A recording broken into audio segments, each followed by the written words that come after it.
এই জন্য কোনো বিজয় আসার পরে যেন মানুষের প্রশংসা না করে, মানুষের প্রশংসা করে যেন বিজয়টাকে হাতছাড়া না করে, মানুষ যেন আনন্দে বিমোহিত হয়ে নিজের কৃতকর্মকে যেন বিনষ্ট না করে। এই জন্য আল্লাহ পাক শুরুতে বলে দিলেন, বান্দা তোমরা শুধু কর্মসূচি পালন করতে গিয়ে ময়দানে নেমেছ, ওই বনু নজির গোত্রের চারপাশ ঘেরাও করেছিলে, কয়েকটি গাছ মাত্র কেটেছ, এরকম একটি শক্তিশালী দল আমি আল্লাহ যদি সাহায্য না করতাম তোমরা বিজয় হতে না, ওরা নিজ ঘর বাড়ি ছেলে পালাতে বাধ্য হতো না। সুতরাং কোনো মানুষের প্রশংসা নয়, প্রশংসা করা লাগবে কার? আর এবার আন্দোলন করে যারা আছেন সাহাবায়ে কেরাম বাহিরে, ওনাদের চিন্তা হলো যে আমরা যেভাবে সংখ্যা কম, অস্ত্র নাই, আবার সামনে খেজুরের বাগানের প্রোটেক্ট, এরপরে সুরক্ষিত দুর্গ, এরপরে তাদের জনবল, অর্থবল, অস্ত্রবল, আমাদের এই সামান্য কয়েকজনের এই সামান্য আন্দোলনে এরা পদত্যাগ করবে, এরা দেশ থেকে পালাবে, এটা সম্ভব না। তাহলে দুই দলের চিন্তা কি একরকম না দুই রকম? কিন্তু এরপরেও তো তারা দেশ থেকে পালাতে বাধ্য হয়েছে, কার হুকুমে? আরো জোরে বলেন। তাহলে ভিতরে যারা ছিল অবরুদ্ধ, তাদের অস্ত্রবল কাজে আসে নাই, কার হুকুমের কারণে? কার শক্তির কাছে তাদের শক্তি দুর্বল হয়ে গেল? কার সিদ্ধান্তের কাছে তারা পরাজিত হতে বাধ্য হলো? সাহাবায়ে কেরামের মনোবল ছিল দুর্বল, অস্ত্র ছিল একেবারে কম, প্রশিক্ষণ ছিল দুর্বল, সংখ্যা ছিল দুর্বল। সাহাবায়ে কেরামের মনোবল ছিল আমাদের এই সামান্য আন্দোলনে এমন সুরক্ষিত লোকদেরকে দেশ থেকে তাড়াতে পারবে এটা মনে হয় না। সাহাবায়ে কেরামের এই দুর্বল মনোবলকে বিজয়ী মনোবলে পরিণত করেছেন যিনি, তিনি কে? এই ঘটনার সাথে আমাদের বাংলাদেশের ঘটনা মিলে? কত পার্সেন্ট মিলে? 100% কি জবাব আসতেছে? আপনার নাম কি ফয়জুল্লাহ? 100% মিলে না 80% মিলে? 100% মিলে। কিভাবে মিলে আমার ভাইরা? প্রথমে মিলটা দেখেন, যারা গণভবনে আছে তাদের ধারণা হলো আমার এখানে যেরকম বাহিনী আছে, আমরা তো পুলিশে চাকরি করছেন নাকি, যেভাবে বাহিনীগুলো আছে, এর আগে তো বলা হয়েছিল, ওনার সেকেন্ড ইন কমান্ড বলেছিলেন আন্দোলন যতই হোক এদেরকে মোকাবেলা করার জন্য আমাদের ছাত্ররাই যথেষ্ট, বলে নাই মনে হয়? সুতরাং ছাত্রই যাদেরকে মোকাবেলা করতে পারবে সে জায়গায় আমার এখানে বাহিনীর অভাব নাই, সুরক্ষিত দুর্গ, এখানে ওরা আক্রমণ করে আমাকে পদত্যাগ করতে বাধ্য করবে, এটা হতেই পারে না, ঠিক নয় কি? আবার গোটা দেশবাসী বিগত 15-16 বছরে ওদের চিন্তা হলো এই, যখন প্রত্যেকটা আন্দোলনই মাঠে মার খায়, তখন গোটা 18 কোটি মানুষের চিন্তা হয়ে গিয়েছিল না আর কোনো আন্দোলনে হবে না যদি আল্লাহ না ধরে। এটা আপনারা বলেন নাই? বলছিলেন। তাহলে দেশবাসীর ধারণা হলো, যারা আন্দোলনে আছে, কর্মসূচিতে আছে, তাদের ধারণা হলো না আমগো দ্বারা আর কথা কয় না কেন, এরকম একটা ধারণা হয়েছিল। আর ভিতরে যারা আছে তাদের ধারণা হলো কোন আন্দোলনে আমাদেরকে দমাতে। তাহলে ওই বনু ইহুদিদের, বনু নজির গোত্র এবং আন্দোলনকারী ইমানদারদের সাথে বর্তমান বাংলাদেশের 4 মাসের, আজকে 4 মাস পড়ছে। আজকে কয় মাস পড়ছে? এই 4 মাস আগের ঘটনার সাথে কি মিলে না? মিলে না? জনগণের ধারণা এমন হয়ে গিয়েছে, মোবাইলে টেলিভিশনে দেখেছে যে হেলিকপ্টার উড়ে পালিয়ে যাচ্ছে, এরপরে 2 দিন পরে জিজ্ঞে আসলে গেছে। বুঝেন না কথা? আপনাদের এলাকা মনে জিজ্ঞেস করে নাই। আল্লাহ রাব্বুল আলামিন বলেন, মা জানান্তুম, ও ইমানদারেরা তোমরা ধারণা করো নাই আন্না আইয়া খরুজু, তারা এভাবে পালিয়ে যাবে। 16 আইটেম রান্না হয়েছিল সেই দিন। কয় দিন? কয় আইটেম?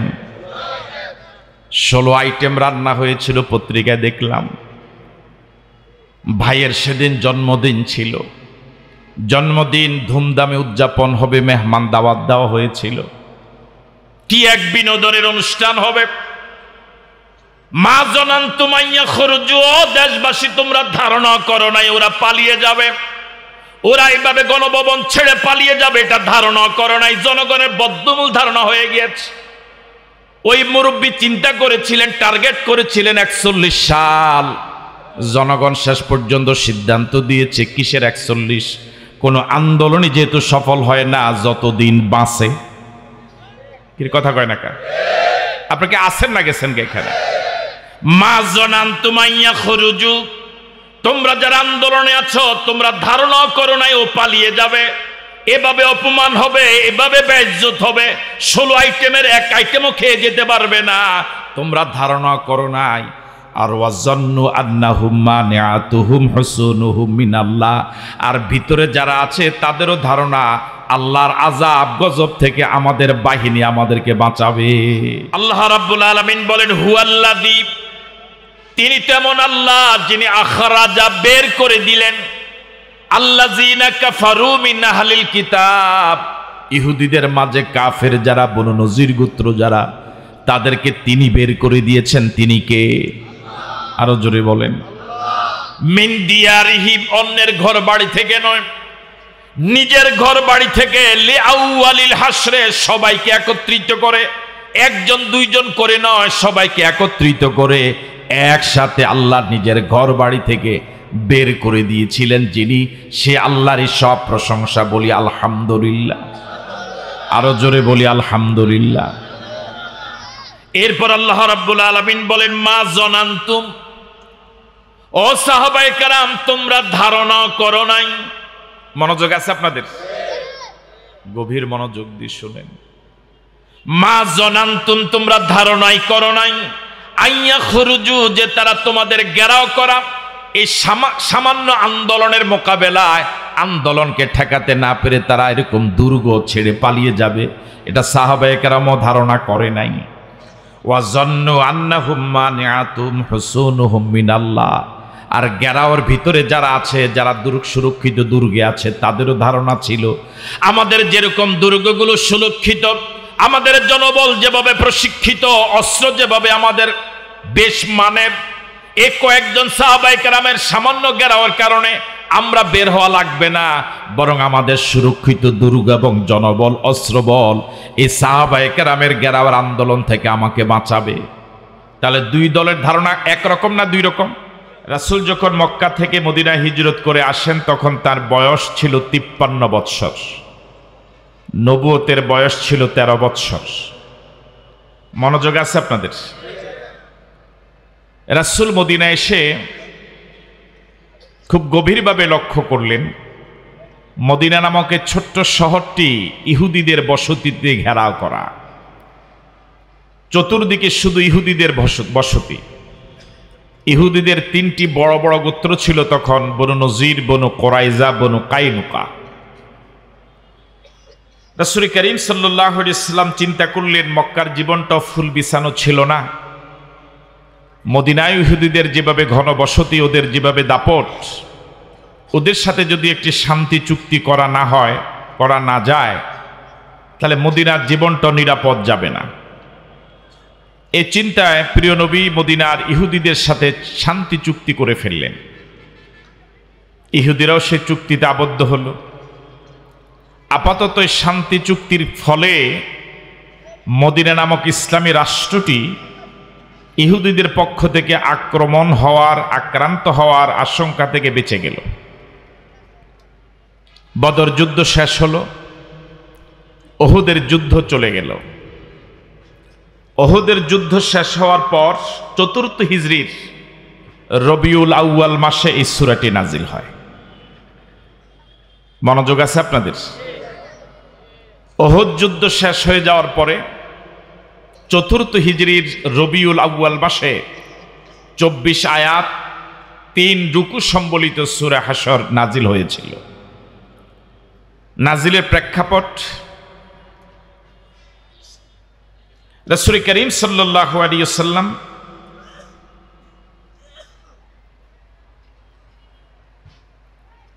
বনু নজির গোত্র, ইহুদিদের 3টি গোত্রের একটি গোত্রের নাম বনু নজির গোত্র, যে গোত্রটি মদিনার রাসূলের বসতি থেকে মাত্র 2 কিলোমিটার দূরেই তাদের বাড়ি ছিল। মুসলমানদের হাতে একজন লোক নিহত হওয়ার ফলে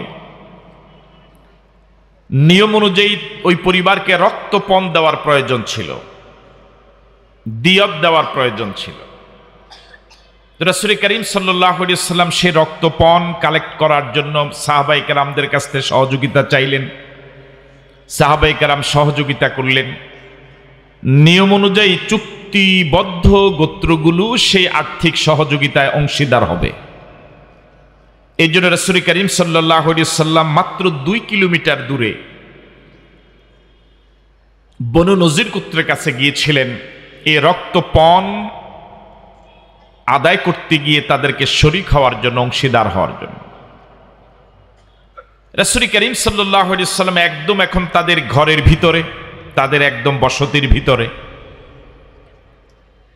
সুচতুর ইহুদিরা রাসূল করিম সাল্লাল্লাহু আলাইহি সাল্লামকে একটি দেয়ালের পাশে বসিয়ে রাসূলকে তারা বলেছিল যে টাকাগুলো তো আমাদের হাতে জমানো নেই, যেহেতু আপনি আগেও বলেননি, আপনি এই জায়গায় একটু বসেন, বিশ্রাম নেন, আমরা বিভিন্ন ঘর বাড়ি থেকে টাকাগুলো কালেক্ট করে এনে আপনার হাতে দেব।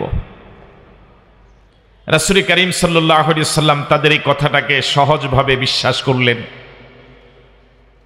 রাসূলের জায়গায় অপেক্ষা করছিলেন, কিছুক্ষণ পরে তারা টাকা নিয়ে আসবে সে অপেক্ষায় আছেন। এই পৃথিবীতে সবচেয়ে বদ এবং দুষ্ট জাতি হল ইহুদি।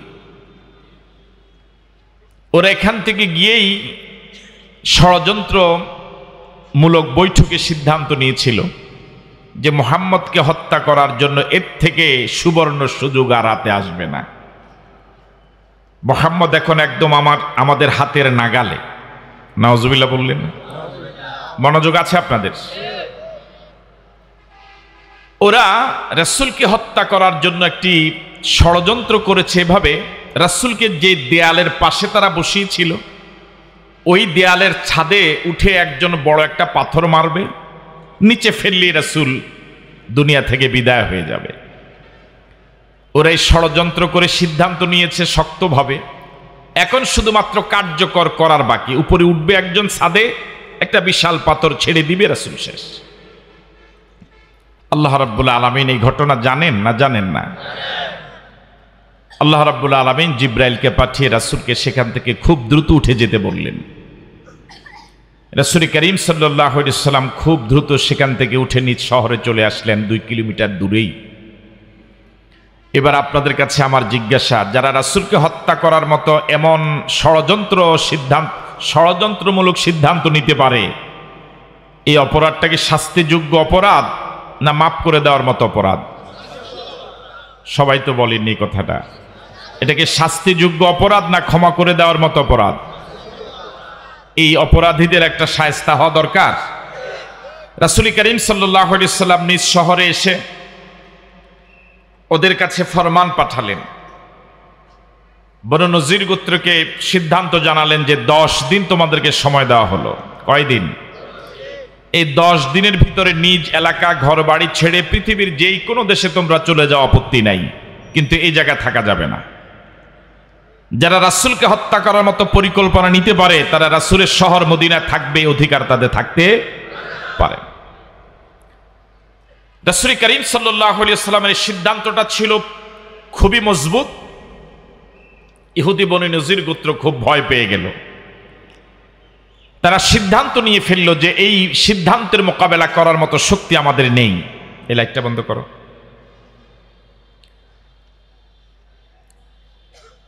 এটার মোকাবেলা করার মতো কোনো শক্তি আমাদের নেই, সুতরাং আমাদের চলে যাওয়াই নিরাপদ। তারা চলে যাওয়ার সিদ্ধান্ত নিল। কিন্তু ইত্যবসরে মদিনায় যারা মুনাফিক ছিল তাদের সর্দার আব্দুল্লাহ ইবনে উবাই, মুখবর্তি দাড়ি ছিল, মাথায় পাগড়ি ছিল, বিশাল লম্বা জুব্বা ছিল, 5 ওয়াক্ত নামাজ রাসূলের সাথেই পড়ত। কিন্তু মুনাফিকদের, আরো আসতে বলেন, ও এসে যখন খবর পেল যে ইহুদিদেরকে রাসূল চলে যেতে বলেছেন, সময় দিয়েছেন মাত্র 10 দিন, ও ইহুদি গোত্র বনু নজির গোত্রে এসে বলল, তোমরা যাবা কেন? আমরা আসি না। বুঝেন না মনে হয়? আব্দুল্লাহ ইবনে উবাই ইবনে সুলুল বলেছে, আমার সাথে 2000 সেনাবাহিনী আছে। কয় হাজার? তোমাদেরকে যদি বিতাড়িত করে আমরা তোমাদের সাথে বের হয়ে যাব। তোমাদের সাথে যদি আক্রমণ করতে আসে আমরা তোমাদের পক্ষ হয়ে লড়ব। সুতরাং কোনোভাবে এলাকা ছাড়া যাবে না, যা করা লাগে আমরা তোমাদের সাথে করব। যে ইহুদিরা কিছুক্ষণ আগে মুনাফিকদের এই কুপরামর্শ পাওয়ার আগে সিদ্ধান্ত নিয়েছিল চলে যাওয়ার, মুনাফিকদের এই কুপরামর্শ পাওয়ার পরে তারা সিদ্ধান্ত পরিবর্তন করে নতুন সিদ্ধান্ত নিল যে আমরা যাব না। মনোযোগ আছে আপনাদের? সময় ছিল কয়দিন? 10 দিন পার হয়ে গেল। তারা আছে না চলে গেছে? আপনারা এখানে আছেন না চলে গেছেন? বোঝা যায় যে আপনারা আছেন। রাসূল করিম সাল্লাল্লাহু আলাইহি ওয়াসাল্লাম 10 দিন পার হওয়ার পরে সাহাবায়ে কেরাম সহ বনু নজির গোত্রে আসলেন। রাসূল করিম সাল্লাল্লাহু আলাইহি ওয়াসাল্লামকে দেখে বনু নজির গোত্র তাদের পাড়া বা মহল্লার মূল গেট যেটা ছিল সেই গেট কলাপস করে বন্ধ করে তারা ভিতরে আতঙ্কগ্রস্ত হয়ে বসে পড়ল। রাসূল করিম সাল্লাল্লাহু আলাইহি ওয়াসাল্লাম সাহাবায়ে কেরামদের সহ তাদের বাড়িঘর দর ঘেরাও করলেন। তাদের বসতিটা ছিল এরকম চমৎকার ভাবে, তাদের প্রত্যেকের ঘরগুলো ছিল সেনাবাহিনীর বাংকারের মতো। বাংকার বুঝেন? শীতকালে যেমন সেনাবাহিনী মহড়া দেয়, তাদের প্রত্যেকটি ঘর ছিল এরকম সেনাবাহিনীর সুরক্ষিত দুর্গের মতো। এর বাহিরে ছিল বিশাল খেজুরের বাগান, ঘন ঘন খেজুরের বাগান। আর এই খেজুরের বাগানের বাহিরে সাহাবায়ে কেরাম সহ রাসূল ঘেরাও করে আছেন। তাহলে বনু নজির গোত্রের সুরক্ষিত দুর্গ এবং সাহাবায়ে কেরামের ঘেরাও করার মাঝখানে আছে প্রাকৃতিকভাবে প্রোটেক্ট করার ঘন ঘন খেজুরের বাগান, যে বাগান অতিক্রম করে তাদেরকে আক্রমণ করা কিছুটা কষ্টসাধ্য বটে। সাহাবায়ে কেরাম এবার সামনে যে খেজুর বাগান ছিল, ঘন ঘন গাছে ঘেরাও করা খেজুর বাগান, খেজুর গাছগুলো কাটা শুরু করলেন। কোন কোন গাছে আগুন দিয়ে দিলেন। যখন বনু নজির গোত্র নিজের সুরক্ষিত দুর্গের ভিতর থেকে লক্ষ্য করেছে তাদের গাছগুলো, তাদের হাতে লাগানো গাছগুলো সব কেটে মাটির সাথে মিশে গেছে, আগুন ধাউ ধাউ করে জ্বলছে, তখন তারা ভয়ে আতঙ্কগ্রস্ত হয়ে রাসূলের কাছে এখান থেকে চলে যাওয়ার সে আগের সিদ্ধান্তে ফিরে আসতে বাধ্য হলো, প্রস্তাব দিল যে আমরা চলে যাব। রাসূল করিম সাল্লাল্লাহু আলাইহি ওয়াসাল্লাম তাদেরকে চলে যাওয়ার অনুমতি দিলেন। যাওয়ার সময় প্রত্যেককে অস্ত্র ছাড়া শুধু বাহনের উপরে, ওট এবং ঘোড়ার উপরে যতটুকু সামগ্রী নেওয়া যায়, ঘর দরজার যা যা নেওয়া যায় অতটুকু নিতে রাসূল অনুমতি দিলেন। বনু নজির গোত্র নিজ নিজ হাতে নিজের বানানো ঘর বাড়িগুলো ভেঙ্গে যতটুকু নেওয়া সম্ভব ওট ভেড়া ঘোড়ার উপরে উঠায় তারা নিয়ে সব চলে গেল। একদল গিয়েছিল সিরিয়ায়, আরেক দল গিয়েছিল খায়বরে। আমি কি কথা বুঝাতে পারলাম? এই তাদের দেশান্তরিত হওয়ার এই শাস্তিরকে কেন্দ্র করে আল্লাহ রাব্বুল আলামিন এই সূরাটি 4th হিজরির রবিউল আউয়াল মাসে একসাথে নাজিল করে দিয়েছিলেন। এ হচ্ছে এই সূরার শানে নুজুল। আমরা সূরার কয়েকটি আয়াত তেলাওয়াত করেছি। সম্মানিত দ্বীনী ভাইয়েরা, 23 আয়াত সম্বলিত সূরাটি রব্বুল আলামিন শুরু করেছেন যে আয়াত দিয়ে, সাব্বাহা লিল্লাহি মা ফিস সামাওয়াতি ওয়া মা ফিল আরদ। আকাশ এবং জমিনে যা আছে সব আল্লাহর তাসবিহ পড়ে। কার তাসবিহ পড়ে? আরো আস্তে বলেন, কার? আরো জোরে বলুন, কার? ওয়াহুয়াল আজিজ, তিনি তো পরাক্রমশালী, আল হাকিম, এবং তিনি মহাজ্ঞানী। এ হলো প্রথম আয়াত। বনু নজির গোত্রের সেই দেশান্তরিত হওয়ার ইতিহাস বলতে গিয়ে আল্লাহ পাক তাম পৃথিবীর সব প্রাণী জগৎ, সকল সৃষ্টি জগৎ তার তাসবিহ পড়ে। আকাশ এবং জমিনে যা আছে এই কথাটা বললেন কেন? এর মূল কারণ হলো এই, অনেক তাফসির তার মাঝে সবচেয়ে গ্রহণযোগ্য তাফসির যেটা, সেটা হলো এই, বনু নজির গোত্র এরকম শক্তিশালী ছিল, মনোযোগ আছে আপনাদের? শারীরিকভাবে তারা অত্যন্ত সবল ছিল, অস্ত্রের দিক থেকে তারা অনেক শক্তিশালী ছিল। তাদের ওই গোত্রের প্রতিটি পুরুষ, নারী, শিশু, বৃদ্ধ সকলেই যোদ্ধা ছিল। তাহলে টাকার বল, জনবল, অস্ত্রবল, শারীরিক শক্তি, যুদ্ধের প্রশিক্ষণ, সব দিক থেকে মুসলমানদের তুলনায়, সাহাবায়ে কেরামের তুলনায় তারা কয়েক সুগুণ আগাইয়া। এরকম একটি শক্তিশালী দল, এরকম একটি যোদ্ধা দল, সশস্ত্র একটি গ্রুপ, যুদ্ধই যাদের জীবন, যুদ্ধই যাদের নেশা, এরকম একটি সশস্ত্র বাহিনী মাত্র নিরস্ত্র অল্প কয়েকজন সাহাবায়ে কেরামের মাত্র ঘেরাও করার এই আন্দোলনে, এই কর্মসূচিতে তারা পালিয়ে যাবে, দেশ থেকে চলে যাবে, নিজের ঘর বাড়ি নিজের হাতে ভাঙবে, এটা কখনো সম্ভব ছিল না যদি আল্লাহর হুকুম না হতো। আমি কি কথা বুঝতে পারলাম? এই জন্য সাহাবায়ে কেরাম কর্মসূচি পালন করতে গিয়ে রাসূলের নেতৃত্বে ময়দানে শুধু নেমেছে, কিন্তু বিজয় দিলেন কে? এই জন্য কোনো বিজয় আসার পরে যেন মানুষের প্রশংসা না করে, মানুষের প্রশংসা করে যেন বিজয়টাকে হাতছাড়া না করে, মানুষ যেন আনন্দে বিমোহিত হয়ে নিজের কৃতকর্মকে যেন বিনষ্ট না করে। এই জন্য আল্লাহ পাক শুরুতে বলে দিলেন, বান্দা তোমরা শুধু কর্মসূচি পালন করতে গিয়ে ময়দানে নেমেছ, ওই বনু নজির গোত্রের চারপাশ ঘেরাও করেছিলে, কয়েকটি গাছ মাত্র কেটেছ, এরকম একটি শক্তিশালী দল আমি আল্লাহ যদি সাহায্য না করতাম তোমরা বিজয় হতে না, ওরা নিজ ঘর বাড়ি ছেলে পালাতে বাধ্য হতো না। সুতরাং কোনো মানুষের প্রশংসা নয়, প্রশংসা করা লাগবে কার? আমি কি কথা বুঝতে পারলাম? এই জন্য আল্লাহ রাব্বুল আলামিন বলেন, সাব্বাহা লিল্লাহি মা ফিস সামাওয়াতি ওয়া মা ফিল আরদ, আকাশ এবং জমিনে যা আছে সব তাসবিহ পড়ে কার? ওই বিশাল আকাশ তাসবিহ পড়ে আল্লাহর, বিশাল বিস্তীর্ণ জমিন তাসবিহ পড়ে আল্লাহর, বিশাল সূর্য যা পৃথিবী থেকে 13 লক্ষ গুণ বড় তাসবিহ পড়ে আল্লাহর। তুমি তো ছোট্ট একটা ক্ষুদ্র জীব মানুষ, তুমি কেন আল্লাহর প্রশংসা করবে না? বিজয়ের মালিক তুমি না নামলে পরে বিজয় আসতো না, এরকম অহংকারী আচরণ করা কোনো মানুষের পক্ষে সমীচীন নয়। বরং তামাম পৃথিবীর তামাম আকাশের যা কিছু আছে সব তাসবিহ পড়ে যেহেতু আল্লাহর, তোমরা মানুষ, তোমাদেরও 24 ঘন্টা সব সময় তাসবিহ পড়া দরকার কার? আওয়াজ দিয়ে বলুন তো আল্লাহ। আরো জোরে বলুন আল্লাহ। আমাদের বাংলাদেশের জুলাই এবং আগস্টের বিপ্লব, যুবক ছাত্র এবং বৃদ্ধ নারী পুরুষ ময়দানে নেমেছিল কর্মসূচি পালন করতে গিয়ে। বিজয় যুবকদের মাধ্যমে আসে নাই, বিজয় যদি আল্লাহর হুকুম না হতো বিজয় হতো না। ঠিক আছে কথা? এই জন্য জুলাই আগস্টের বিপ্লবের 16 আনা কৃতিত্ব কার? 16 আনা প্রশংসা কার? এই জন্য আল্লাহ রাব্বুল আলামিন বলেন, হুয়াল্লাযী আখরাজাল্লাযীনা কাফারু মিন আহলিল কিতাবি মিন দিয়ারিহিম লিআউয়ালিল হাসর। তিনি তো এমন আল্লাহ, হুয়াল্লাযী, তিনি তো এমন আল্লাহ যিনি আখরাজা বের করে দিয়েছেন। মনোযোগ আছে আপনাদের? যারা শানে নুজুল পড়েছেন, ঘেরাও করে আছে কারা? বাকিরা যে বলে না, ঘেরাও করে আছে কারা? অথচ আল্লাহ পাক বলতেছেন আমি বের করে দিয়েছি। কথাটা কি খেয়াল করেছেন?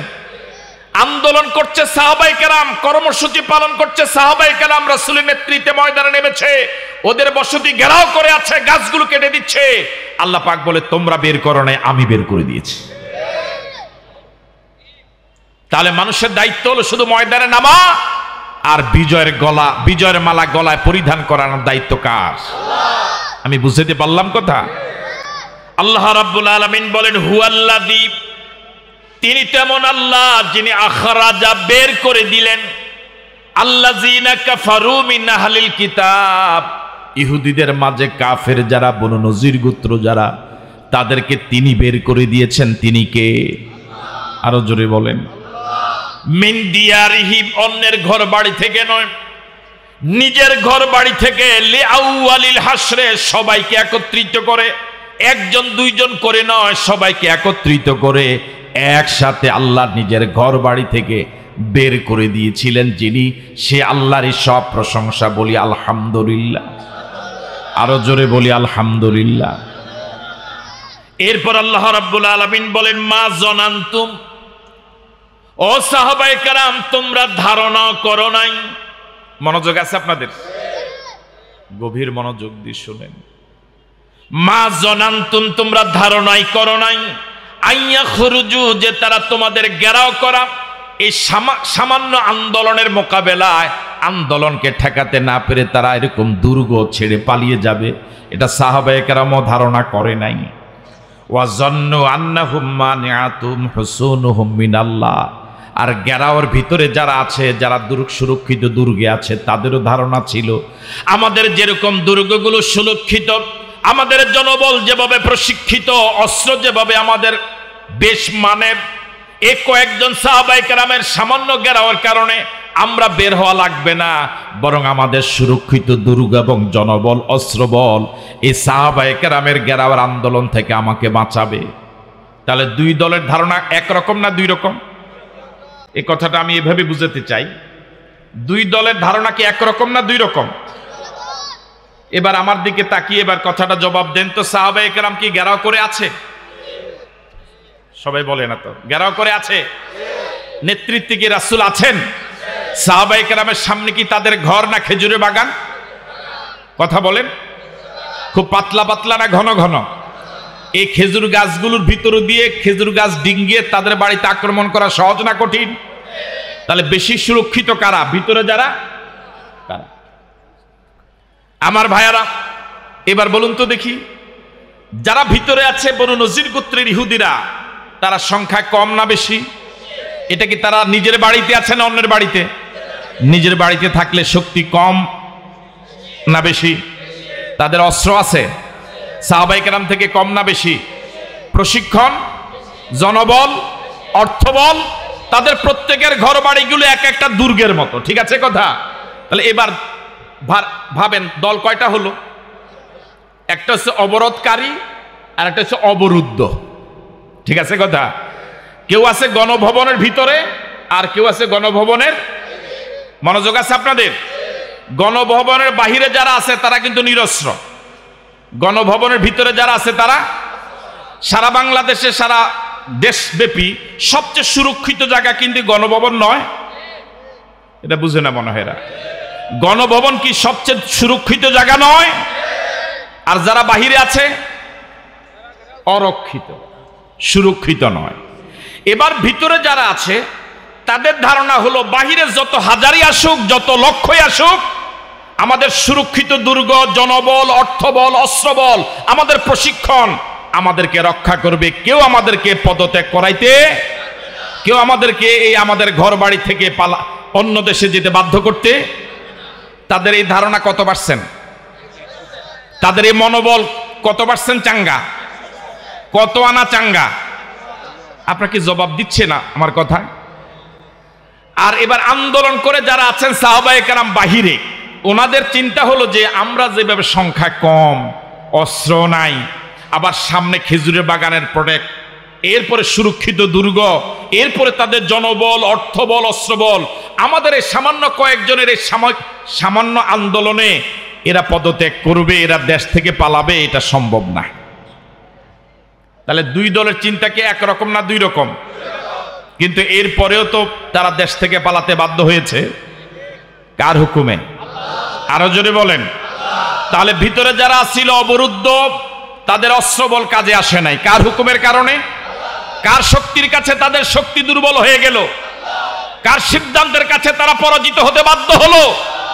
সাহাবায়ে কেরামের মনোবল ছিল দুর্বল, অস্ত্র ছিল একেবারে কম, প্রশিক্ষণ ছিল দুর্বল, সংখ্যা ছিল দুর্বল। সাহাবায়ে কেরামের মনোবলও ছিল, আমাদের সামান্য আন্দোলনে এমন সুরক্ষিত লোকদেরকে দেশ থেকে তাড়াতে পারবে এটা মনে হয় না। সাহাবায়ে কেরামের এই দুর্বল মনোবলকে বিজয়ী মনোবলে পরিণত করেছেন যিনি, তিনি কে? এই ঘটনার সাথে আমাদের বাংলাদেশের ঘটনা মিলে? কত পার্সেন্ট মিলে? 100% কি জবাব আসতেছে? আপনার নাম কি ফয়জুল্লাহ? 100% মিলে না 80% মিলে? 100% মিলে। কিভাবে মিলে আমার ভাইরা? প্রথমে মিলটা দেখেন, যারা গণভবনে আছে তাদের ধারণা হলো আমার এখানে যেরকম বাহিনী আছে, আমরা তো পুলিশে চাকরি করছেন নাকি, যেভাবে বাহিনীগুলো আছে, এর আগে তো বলা হয়েছিল, ওনার সেকেন্ড ইন কমান্ড বলেছিলেন আন্দোলন যতই হোক এদেরকে মোকাবেলা করার জন্য আমাদের ছাত্ররাই যথেষ্ট, বলে নাই মনে হয়? সুতরাং ছাত্রই যাদেরকে মোকাবেলা করতে পারবে সে জায়গায় আমার এখানে বাহিনীর অভাব নাই, সুরক্ষিত দুর্গ, এখানে ওরা আক্রমণ করে আমাকে পদত্যাগ করতে বাধ্য করবে, এটা হতেই পারে না, ঠিক নয় কি? আবার গোটা দেশবাসী বিগত 15-16 বছরে ওদের চিন্তা হলো এই, যখন প্রত্যেকটা আন্দোলনই মাঠে মার খায়, তখন গোটা 18 কোটি মানুষের চিন্তা হয়ে গিয়েছিল, না আর কোনো আন্দোলনে হবে না যদি আল্লাহ না ধরে। এটা আপনারা বলেন নাই, বলছিলেন? তাহলে দেশবাসীর ধারণা হলো, যারা আন্দোলনে আছে, কর্মসূচিতে আছে, তাদের ধারণা হলো না আমগো দ্বারা আর কথা কয় না কেন, এরকম একটা ধারণা হয়েছিল। আর ভিতরে যারা আছে তাদের ধারণা হলো কোন আন্দোলনে আমাদেরকে দমাতে। তাহলে ওই বনু ইহুদিদের, বনু নজির গোত্র এবং আন্দোলনকারী ইমানদারদের সাথে বর্তমান বাংলাদেশের 4 মাসের, আজকে 4 মাস পড়ছে। আজকে কয় মাস পড়ছে? এই 4 মাস আগের ঘটনার সাথে কি মিলে না? মিলে না? জনগণের ধারণা এমন হয়ে গিয়েছে, মোবাইলে টেলিভিশনে দেখেছে যে হেলিকপ্টার উড়ে পালিয়ে যাচ্ছে, এরপরে 2 দিন পরে জিগে আসলে গেছে। বুঝেন নাই কথা? আপনাদের এলাকা মনে জিজ্ঞেস করে নাই। আল্লাহ রাব্বুল আলামিন বলেন, মা জানান্তুম, ও ইমানদারেরা তোমরা ধারণা করো নাই আন্না আইয়া খরুজু, তারা এভাবে পালিয়ে যাবে। 16 আইটেম রান্না হয়েছিল সেই দিন। কয় দিন? কয় আইটেম? 16 আইটেম রান্না হয়েছিল। পত্রিকায় দেখলাম ভাইয়ের সেদিন জন্মদিন ছিল, জন্মদিন ধুমধামে উদযাপন হবে, মেহমান দাওয়াত দেওয়া হয়েছিল, কি এক বিনোদনের অনুষ্ঠান হবে। মা জানান্তুম আইয়া খরুজু, দেশবাসী তোমরা ধারণা করো নাই ওরা পালিয়ে যাবে, ওরা এইভাবে গণভবন ছেড়ে পালিয়ে যাবে, এটা ধারণা করো নাই। জনগণের বদ্ধমূল ধারণা হয়ে গিয়েছে। ওই মুরব্বী চিন্তা করেছিলেন, টার্গেট করেছিলেন 41 সাল। জনগণ শেষ পর্যন্ত সিদ্ধান্ত দিয়েছে কিসের 41? কোন আন্দোলনই যেহেতু সফল হয় না যতদিন বাঁচে। কি কথা কয় না কা?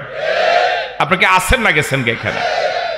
মা জানান্তুম আইয়া খরুজু, তোমরা যারা আন্দোলনে আছো তোমরা ধারণা করো নাই ও পালিয়ে যাবে, এভাবে অপমান হবে, এভাবে বেইজ্জত হবে, 16 আইটেমের 1 আইটেমও খেয়ে যেতে পারবে না, তোমরা ধারণা করো নাই। আর ওয়াজান্নু আন্নাহুম মানিআতুহুম হুসুনুহুম মিনাল্লাহ, আর ভিতরে যারা আছে তাদেরও ধারণা আল্লাহর আযাব গজব থেকে আমাদের বাহিনী আমাদেরকে বাঁচাবে। ঠিক নয় কি? শিশু দল আছে, যুব দল, শ্রমিক আছে না নাই? দল তো স্তরে স্তরে, এমন কোন বাহিনী নাই যে বাহিনীকে বিভিন্ন স্তরে বিন্যস্ত করা হয়নি। গোটা বাংলাদেশকে একেবারে জালের মতো বিস্তার করে গোটা বাংলাদেশকে এমন সুরক্ষিত করা হয়েছে, ওদের জন্য এই স্তরগুলো ডিঙ্গিয়ে ডিঙ্গিয়ে গণভবন পর্যন্ত যাওয়া এটা ছিল অসম্ভব। এটা কি ছিল? আমার কথা কি বুঝতেছেন আপনারা? মনে হচ্ছে যে সূরাটা এই 2024-এর জন্য নাজিল হয়েছে। ওয়াজান্নু, ওই অবরুদ্ধ যারা, যাদের বিরুদ্ধে আন্দোলন, বিগত 15-16 বছর যাদের বিরুদ্ধে আন্দোলন, তাদেরও ধারণা আন্নাহুম মানিআতুহুম হুসুনুহুম মিনাল্লাহ, আল্লাহর আযাব গজব থেকে তাদের দুর্গগুলো, তাদের বাহিনীগুলো, তাদের শক্তিগুলো, তাদের জনবল, তাদের অর্থবল, তাদের অস্ত্রবল, তাদের ছাত্র বাহিনী, যুবক বাহিনী, শিশু বাহিনী, শ্রমিক বাহিনী, এরপরে আনসার বাহিনী, কয়েকদিন আগে বাইরে কি কি বাহিনী না, আবার ঋণ গ্রহীতা বাহিনী, কথা কয় না, বিভিন্ন বাহিনী বাইরেছে না। এই বাহিনীগুলো আমাদেরকে রক্ষা করবে মিনাল্লাহ, আল্লাহর আযাব থেকে, আল্লাহর গজব থেকে। ঠিক যখন 2 দলের ধারণা এরকম, আন্দোলনকারীদের ধারণা হলো আমরা পারবো না, আর ওদের ধারণা হলো আমাদেরকে সরাতে, ঠিক এমন সময় যখন 2 দলের 2 রকম ধারণা, আল্লাহ পাক বলেন ফাতাহুমুল্লাহ মিন হাইসু লাম ইয়াতাসিবু, আল্লাহর গজব এমন জায়গা দিয়ে এসেছে তোমরা টেরও পাও না। জোরে বলেন আল্লাহু আকবার। সে আল্লাহ এখন আছে না নাই? আওয়াজ দিয়ে বলুন তো আল্লাহ।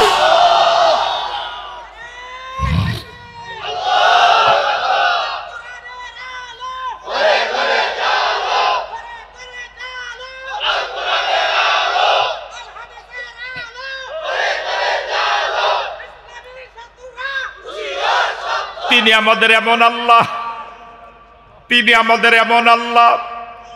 মাজলুমদের চোখের পানি বছরের পর বছর হয়ে গেল। কত সংখ্য আল্লাহর বান্দা মাজলুম হয়ে ফাঁসিতে ঝুলল, কত আল্লাহর বান্দা আয়না ঘরে রাত কাটালো, দিন কাটালো, বছরের পর বছর, যুগের পর যুগ। কত আল্লাহর বান্দার বাড়ি ঘর বুলডোজার দিয়ে ভেঙ্গে চুরমার করে দেওয়া হলো। কত স্ত্রী যুগের পর যুগ জানলো না তার স্বামী জীবিত না মরা, কত স্বামী জানলো না তার স্ত্রী জীবিত না মরা, কত মা জানলো না দীর্ঘদিন ৮-৯ বছর তার সন্তান, কলিজার টুকরা সন্তানটা জীবিত না মরা। আমার ভাইয়েরা, দীর্ঘ 15-16 বছর মাজলুমদের চোখের পানি, মাজলুমদের আর্তনাদ, উলামায়ে কেরামের আর্তনাদ আল্লাহ রাব্বুল আলামিন এমন ভাবে কবুল করলেন। যখন আন্দোলন একটার পর একটা ব্যর্থ শুধু হয়, দুর্বল আন্দোলন, যারা আন্দোলন করছে তাদেরও মনোবল ভেঙ্গে চুরমার হয়ে গিয়েছে, না এই আন্দোলনে এদেরকে দমন করা যাবে না। 18 কোটি মানুষের যখন মনোবল একটা পর্যায়ে এমন এসে গেল যে আল্লাহ যদি আর না ধরে তখন আর এদেরকে কেউ ধরতে পারবে না, ঠিক তখনই আল্লাহ ধরছে। তখনই আল্লাহ, যখন মানুষের মুখ থেকে বের হলো আল্লাহ যদি না ধরে আর এদেরকে সরাতে পারবে না, তখনই আল্লাহ ধরলেন। ফাতাহুমুল্লাহ, আল্লাহর গজব এসেছে, আল্লাহর আযাব এসেছে, আল্লাহর পাকড়াও এসেছে। মিন হাইসু, এমন জায়গা দিয়ে, লাম ইয়াহতাসিবু, এই ছোট্ট ছেলেরা, এই শিশুরা এই আন্দোলন করবে এটা দেশবাসী কেউ ধারণা করে নাই। লাম ইয়াহতাসিবু, যারা রাজনীতিতে বিজ্ঞ, প্রাজ্ঞ, অভিজ্ঞ, যারা রাজনীতি করে করে চুল দাড়ি সব পাকালো, তারা ধারণা করে নাই এভাবে শিশুরা রাস্তা নেমে যাবে, নারীরা রাস্তা নেমে যাবে, কোলের 1.5 মাসের সন্তান নিয়া, 1 মাসের সন্তান নিয়া মায়েরা রাস্তা নেমে যাবে।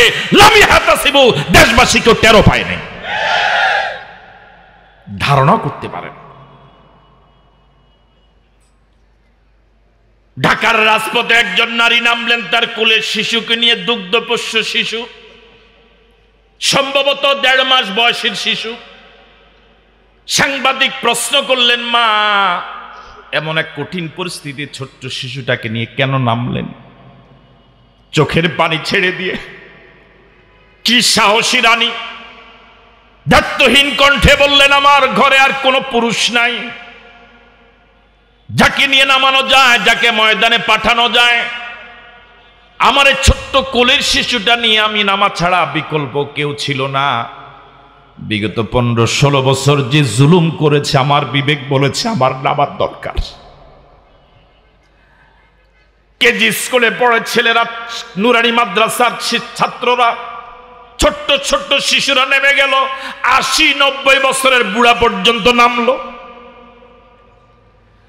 ফাতাহুমুল্লাহু মিন হাইসু লাম ইয়াহতাসিবু, আল্লাহর আযাব এবং গজব এমন ভাবে আসলো, এইভাবে যে আল্লাহর আযাব এবং গজব আসবে কেউ ধারণা করে নাই। কর্মসূচি ছিল 6 তারিখ, ছাত্ররা বলল আগামী পরশু নয় বরং আগামীকাল। মনোযোগ নাই আপনাদের? কর্মসূচি ছিল কয় তারিখ? হ্যাঁ, 6 তারিখ ছিল কর্মসূচি, মার্চ টু ঢাকা।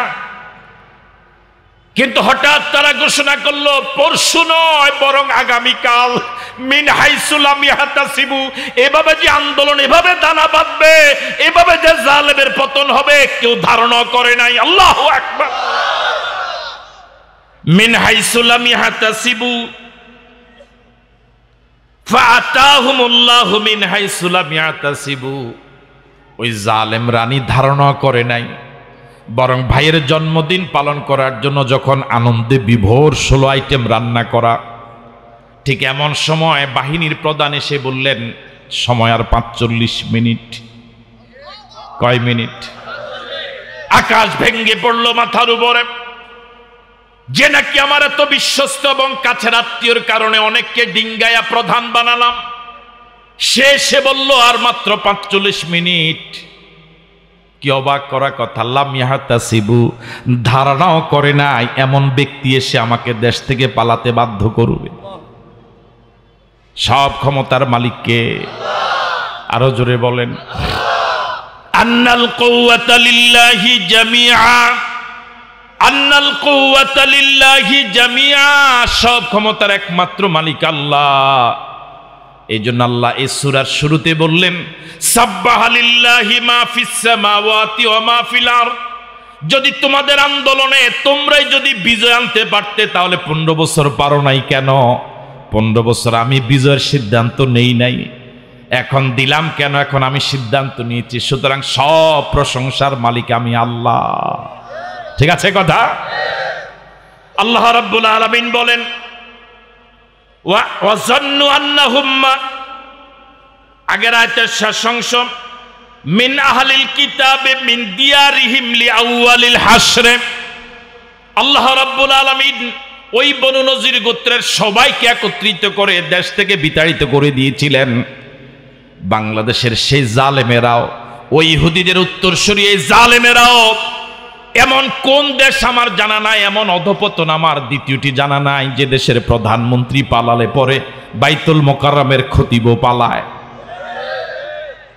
লিআউয়ালিল হাসরে সবাইকে যেভাবে বনু নজির গোত্র একত্রিত করে দেশান্তরিত করে দিয়েছেন, আল্লাহ পাক এই গোটা দলটাকে একত্রিত করে পাতি নেতা, সাথী নেতা, ছোট নেতা, মাজ্জা নেতা, বড় নেতা যা আছে সব পলাইছে। জোরে বলা ঠিক নয় কি? লিআউয়ালিল হাসরে সবাইকে একত্রিত করে, সবাইকে জমায়েত করে, সব চলে গেল মামুর বাড়িতে। কোন বাড়িতে? এখন সেখানে গিয়ে তারা ষড়যন্ত্র করে, সে ষড়যন্ত্রের কথা সামনে আসবে।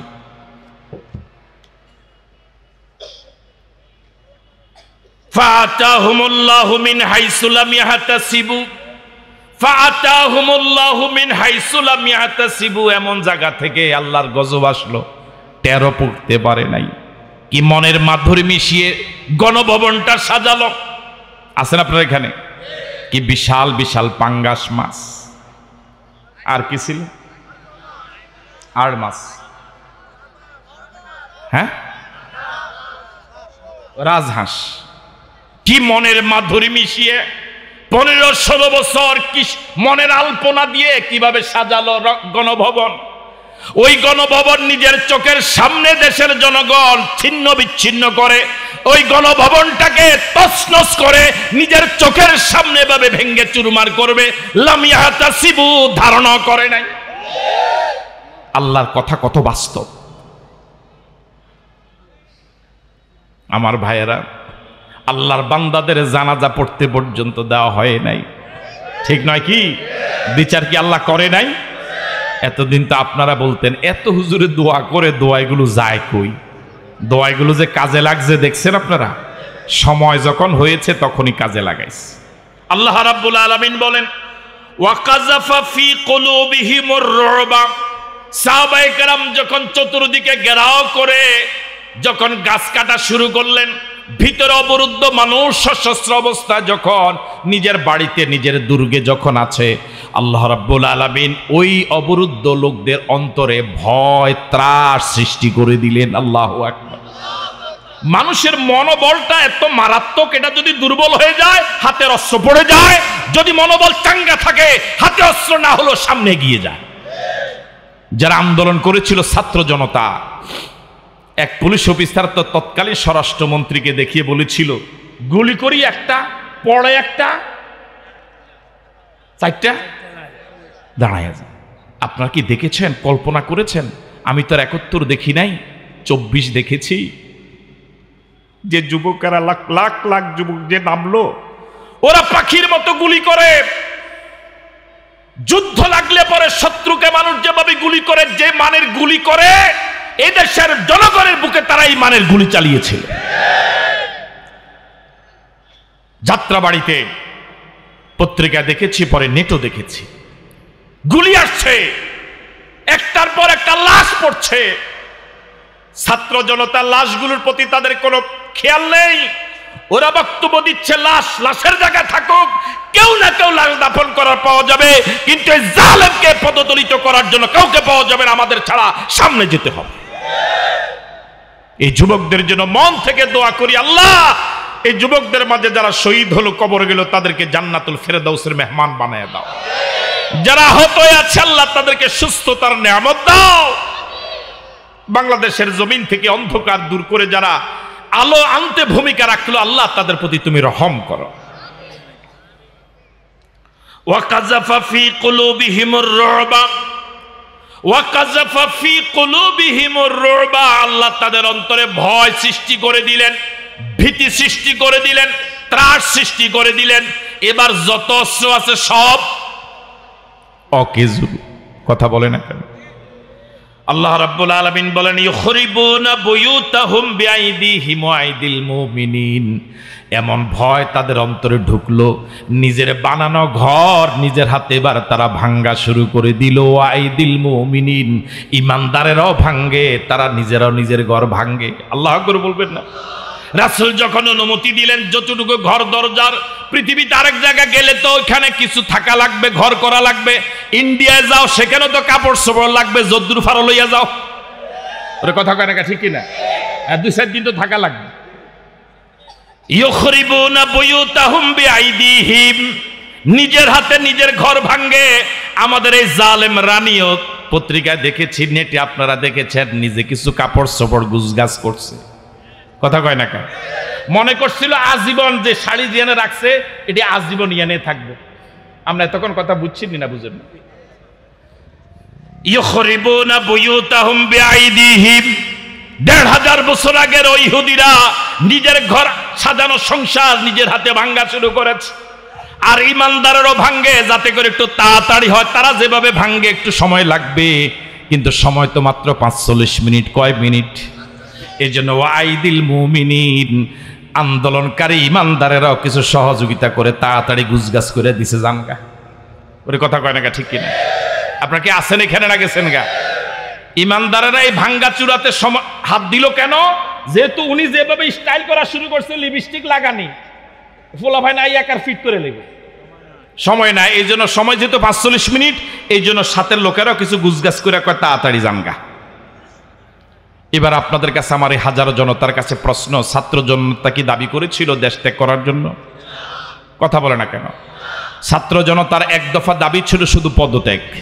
উনি দেশ ত্যাগ করলেন কেন? কেউ কি দৌড়াইছে?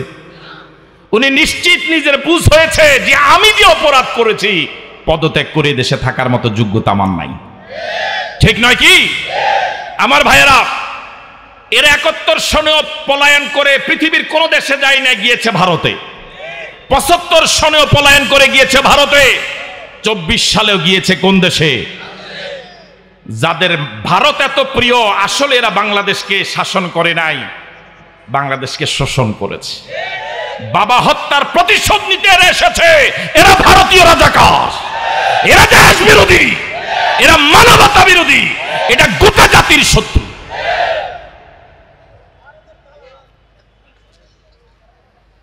দোয়া করেন আমাদের বাবরি মসজিদ যেভাবে তারা ভেঙ্গে চুরমার করেছে, টুকরা টুকরা করেছে, পৃথিবীর বৃহৎ দেশ ভারত এভাবে আজ হোক কাল হোক ভেঙ্গে টুকরা টুকরা একদিন হবে ইনশাআল্লাহ। একদিন টুকরা টুকরা হবে ইনশাআল্লাহ।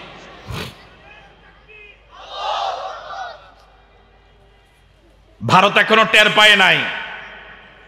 ভারত মনে করেছে হুমকি দিলে বাংলাদেশের মানুষ, ওরা হুমকি দিলেই ঘরে ঢুকে যাবে। ভারত তোমার জনবল আছে, অস্ত্র আছে, কিন্তু মুসলমানদের, বাংলাদেশের মুসলমানদের ঈমান আছে। যে ঈমানকে মোকাবেলা করার কোন অস্ত্র তোমার হাতে নাই। সুতরাং বাংলাদেশের ব্যাপারে কথা বলতে হিসাব নিকাশ করে কথা বলা দরকার। ভারত এতদিন পর্যন্ত বাংলাদেশের সাথে বন্ধুত্ব করে নাই, ওরা নির্দিষ্ট একটা দলের সাথে বন্ধুত্ব করেছে। ওই দলের পতনের কারণে ভারতের অন্তর্জালা শুরু হয়ে গিয়েছে। ওরা আশা পোষণ করে বসেছিল বাংলাদেশকে ওরা অঙ্গরাজ্য বানাবে। ওই দলের পতনের কারণে অঙ্গরাজ্য বানানোর স্বপ্ন যেহেতু ধ্বংস হয়ে গিয়েছে, এই জন্য তারা এখন পাগলা কুকুরের মতো হয়ে গিয়েছে। আর ওই পাগল ওই প্রাণীকে ঠেঙ্গাবার জন্য বাংলাদেশের আল্লাহ পাক এক বিশাল বনজ গাছ দিয়েছেন, তার নাম হলো বাঁশ। তার নাম কি? আরো জোরে বলেন, তার নাম কি? সুতরাং বাঁশের লাঠিয়েই ওই পাগলদেরকে দমন করার জন্য যথেষ্ট ইনশাআল্লাহ।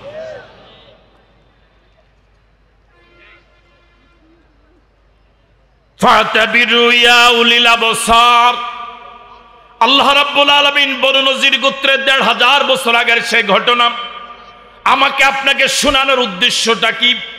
এই আধুনিক যুগে, ডিজিটাল যুগে, স্মার্ট যুগে, কি যুগে? যেদিন কইছিল স্মার্ট সেদিনই তো খাট ভাঙ্গি পড়ছে। এটার কি কয়?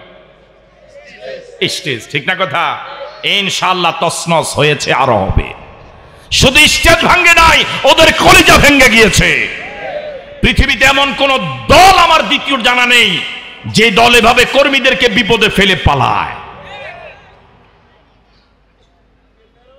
আল্লাহ রাব্বুল আলামিন বলেন ফাতাবিরু ইয়া উলিল আবসার, ও পৃথিবীর যুগে যুগের জালেমেরা এই ঘটনা থেকে শিক্ষা গ্রহণ করো।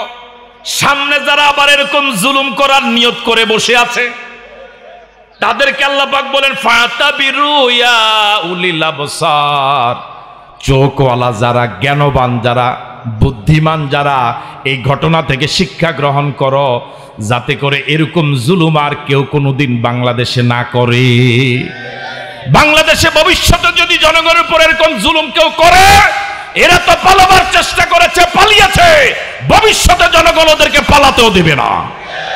সুতরাং বাংলাদেশটা ইনসাফপূর্ণ রাষ্ট্র হোক, বৈষম্য দূর হয়ে ইনসাফ ভিত্তিক রাষ্ট্র, এটাকে আমরা চাই। যদি ইনসাফ ভিত্তিক দেশ হতে হয় তাহলে কোরআনের আইন লাগবে। কিসের আইন লাগবে? আমাদের প্রিয় দেশটা কোরআন দিয়ে চলুক, এটাকে আমরা সবাই চাই। কারা কারা চাই দুহাত তুলে দেখান।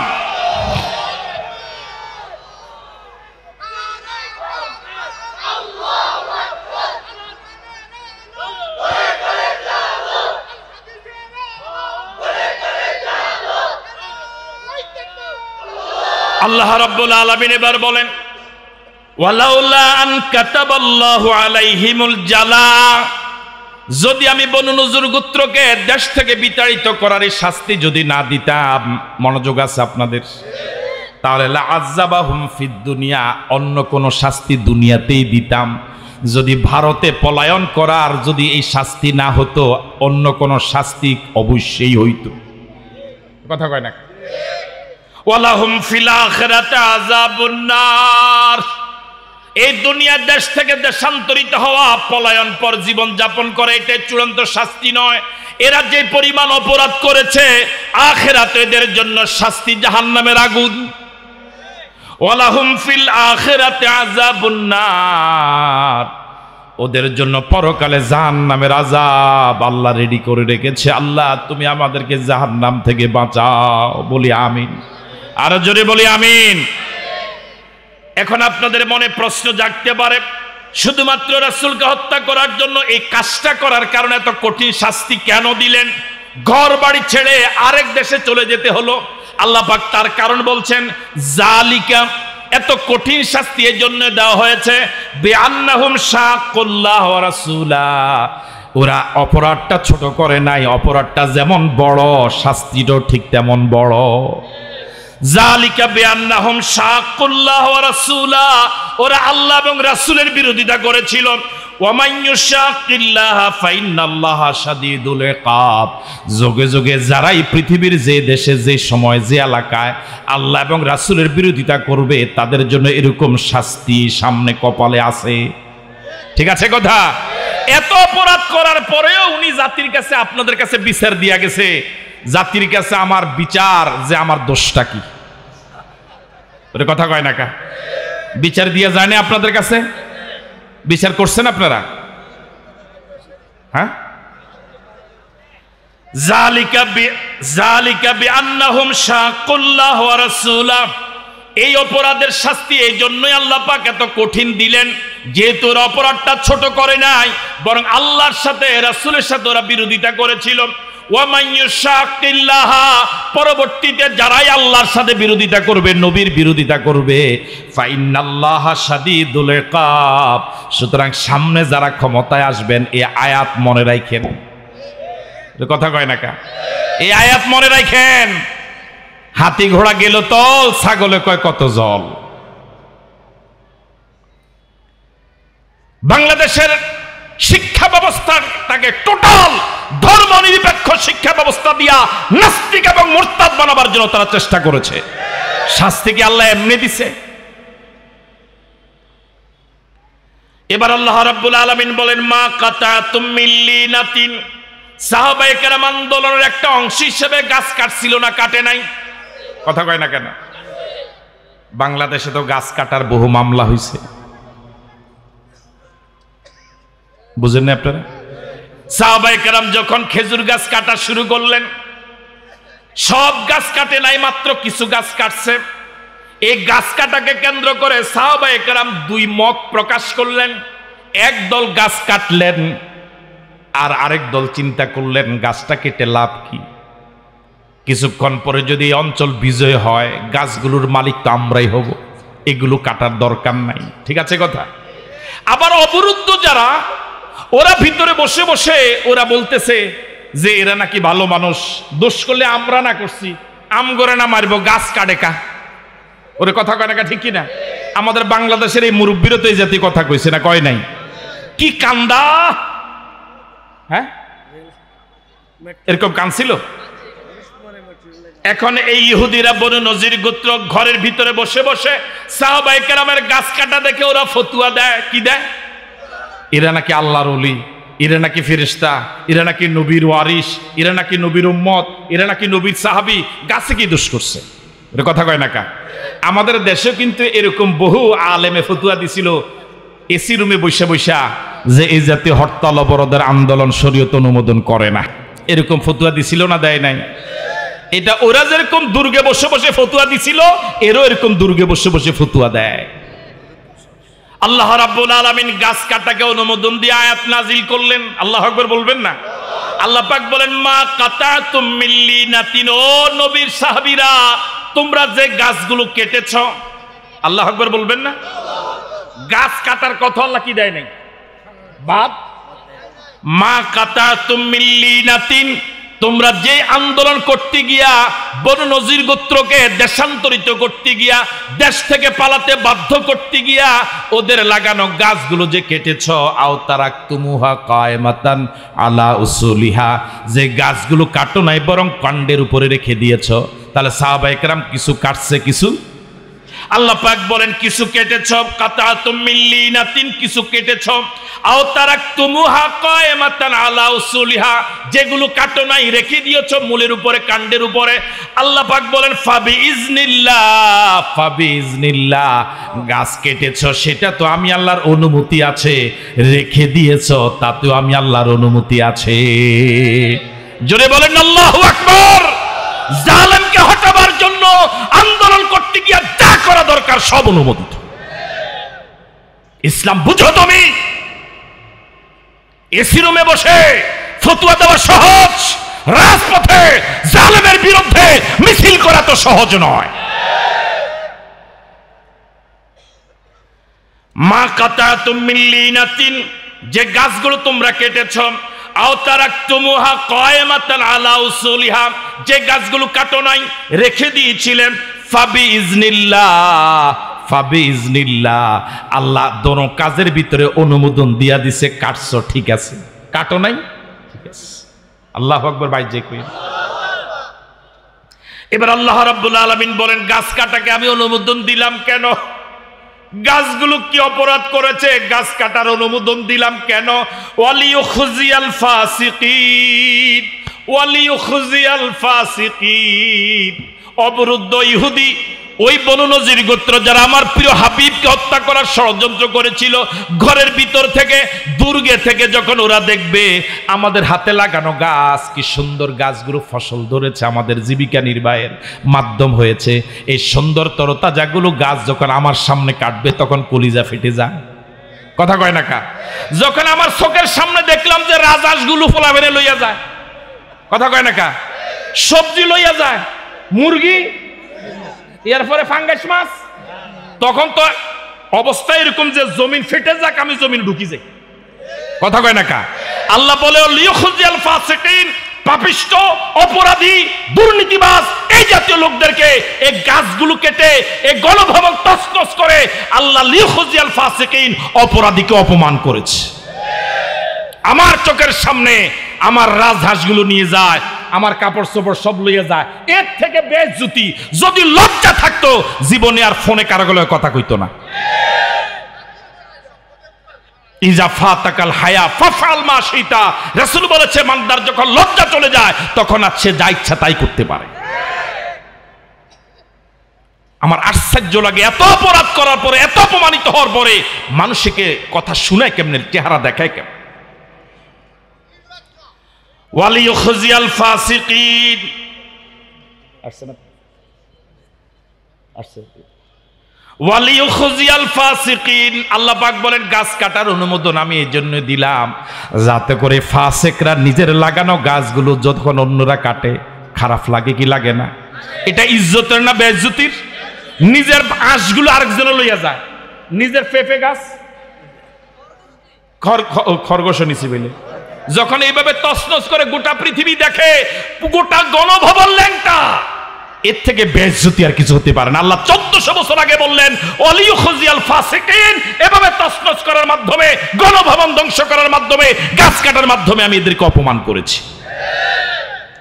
ওলামায়ে কেরামকে কম অপমান করো নাই, এদেশের হক্কানি পীর মাশায়েখকে কম অপমান করো নাই, এদেশের ওলামায়ে কেরামকে ডান্ডা বেরি পরিয়ে জেলখানা নিয়েছিলে, হক্কানি পীর মাশায়েখকে কম নির্যাতন করো নাই।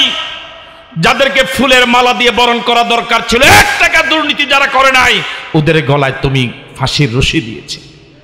ওয়ালিয়ুখজিয়াল ফাসিকিন। সুতরাং ঘুরে দাঁড়াতে হবে। ষড়যন্ত্র শুরু করেছে বহু আগ থেকেই, ষড়যন্ত্রই ওদের জীবন, ষড়যন্ত্রই ওদের নেশা এবং পেশা। সব ষড়যন্ত্রের মোকাবেলায় ঐক্যবদ্ধ হয়ে, শীষাডালা প্রাচীরের মতো একতাবদ্ধ হয়ে, ইমানে বলে বলিয়ান হয়ে, আল্লাহু আকবার স্লোগান দিয়ে ময়দানে নেমে এই নাস্তিক মুরতাদদের কবর রচনা করতে হবে। পারবো ইনশাআল্লাহ, পারবো। কারা কারা পারবো দুহাত তুলে দেখায়।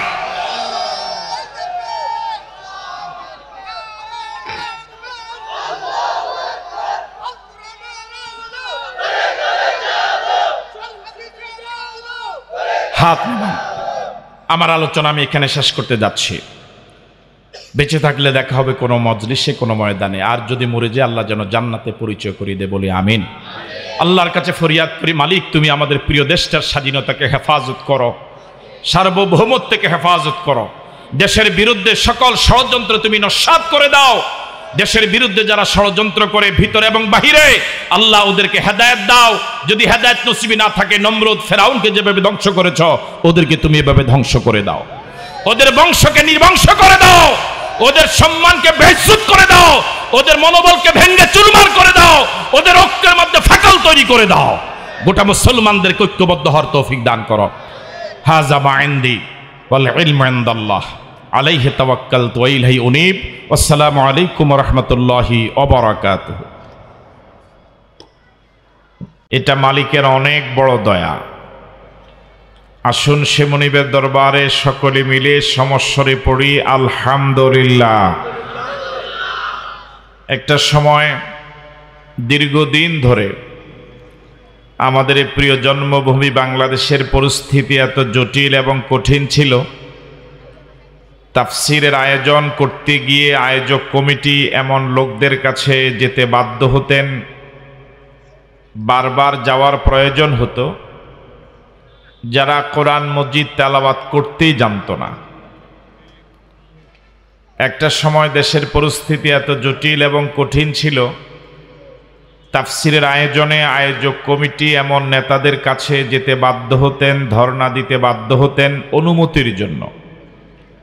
আল্লাহর জমিনে আল্লাহর কোরআনের আলোচনা হবে, তার জন্য অনুমতি নেওয়ার প্রয়োজন হতো এমন লোকদের কাছ থেকে যাদের সিংহভাগ নামাজই পড়ে না। আল্লাহ রাব্বুল আলামিন দয়া করে, মেহেরবানি করে সেই ঘোর অন্ধকার ও মনীষা বিদরিত করে একটি অনুকূল পরিবেশ তৈরি করে দিলেন।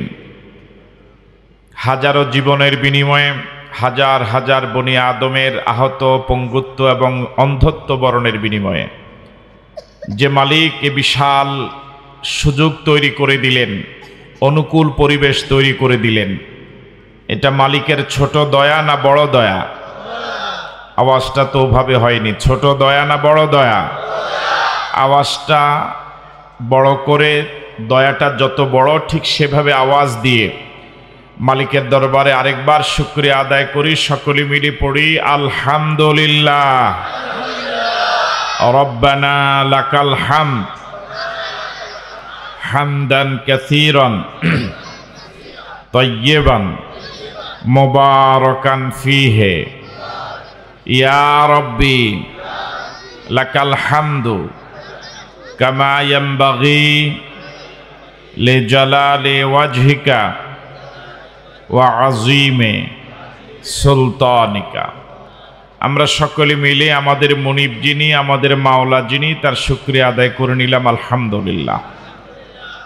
প্রিয় নবী মুহাম্মদুর রাসূলুল্লাহ সাল্লাল্লাহু আলাইহি ওয়াসাল্লামের প্রতি দরুদ, যিনি আমাদের প্রিয় নবী, সর্বকালের সর্বযুগের সর্বশ্রেষ্ঠ নবী, সে নবীর প্রতি আমরা সকলেই পড়ছি সাল্লাল্লাহু আলাইহি ওয়াসাল্লাম। শুহাদায়ে কেরামদের আত্মার মাগফিরাত কামনা করে আপনাদের সকলকে আন্তরিক ধন্যবাদ মোবারকবাদ জানিয়ে, যেহেতু তাফসীরুল কোরআন মাহফিল, সে লক্ষ্যে আমরা কোরআন মজিদ থেকে কথা বলার জন্য চেষ্টা করব ইনশাআল্লাহ। সুবহানাকা লা ইলমা লানা ইল্লা মা আল্লামতানা ইন্নাকা আনতাল আলিমুল হাকিম। রব্বিশরাহ লি সাদরি ওয়া ইয়াসসির লি আমরি ওয়াহলুল উকদাতাম মিন লিসানি ইয়াফকাহু কওলি। শুরুতে আমি কোরআন মজিদের পরিচিত একটি সূরার কিছু অংশ তেলাওয়াত করেছি। সূরাটির নাম হাশর। এই সূরাতে আয়াত রয়েছে 24টি, রুকু রয়েছে 3টি। এই সূরার ক্রমিক নাম্বার 59।